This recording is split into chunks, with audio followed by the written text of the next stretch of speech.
दिसतंय का नाही? चला म्युझिक बघितलं ते बघा. आम्ही आलो शिव पार्वती मंदिर अकलूज. तर अशी गर्दी आहे. असं निसर्गरम्य असं मंदिर आहे.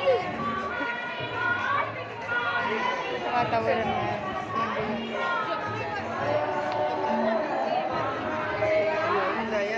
चला चला खाली चल.